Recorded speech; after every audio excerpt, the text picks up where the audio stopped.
try and become disciplined.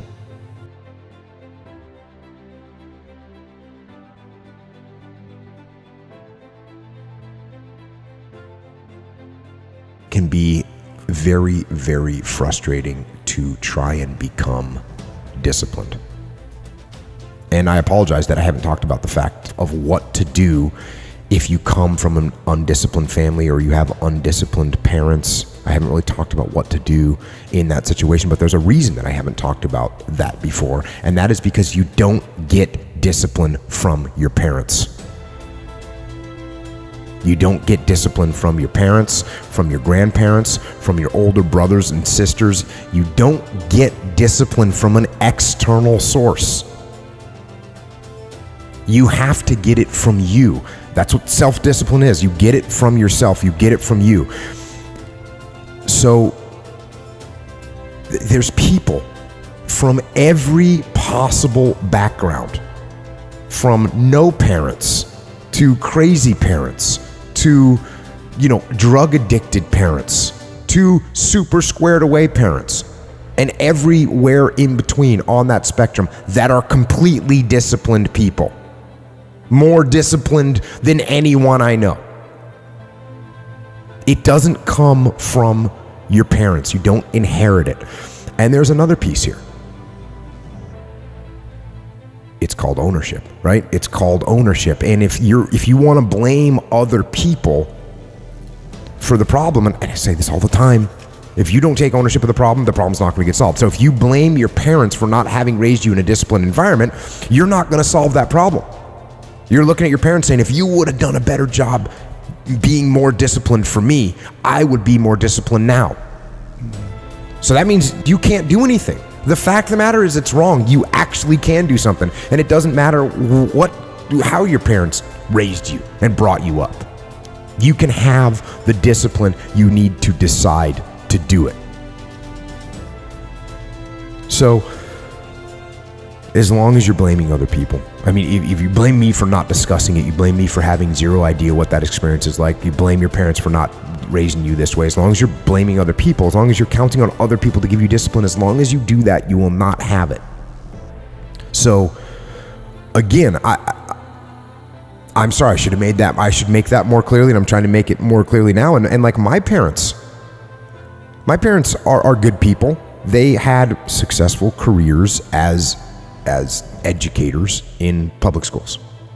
And my mom eventually went into school administration, and my dad taught in high school for 30-something years, and they were good, hardworking people. But I'll tell you, they were no extraordinary preachers of discipline. I never remember either one of them ever using the term or referring to discipline in any way. And actually both my parents worked. They both worked a lot. My dad was coaching sports and we're doing after school stuff. My mom, same thing. Like, we were on our own a bunch. My parents were gone in the morning. We got ourselves to school. When we got home in the afternoon, they weren't home. So it wasn't like they were setting up this rigid, disciplined manner for me, right? Yeah. And you can see this with families, many, many different families. There's families that have kids that the parents are very disciplined and the kids are wild and out of control. Sometimes it problematically so, right? Kids that come from really good families, but they get addicted to drugs, lack of discipline. Kids that come from really good families, but they spin out of control and go in the wrong direction. And there's also the opposite, which is, hey, the parents weren't around, or the parents were abusive, or the parents were drug addicts, and all of a sudden the kid comes out of that and is squared away, is awesome. And we saw that all the time in the SEAL teams. And I've said that before on this program. It doesn't matter where your background is. It's what you decide to do. Yeah.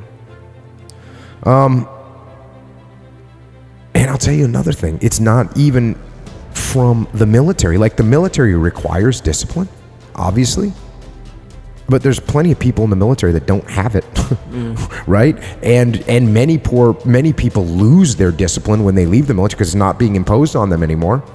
So, just go look around. Being in the military does not make you a disciplined person. Being from a disciplined family does not make you a disciplined person.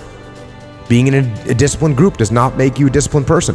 What makes you a disciplined person is choosing to be disciplined. So,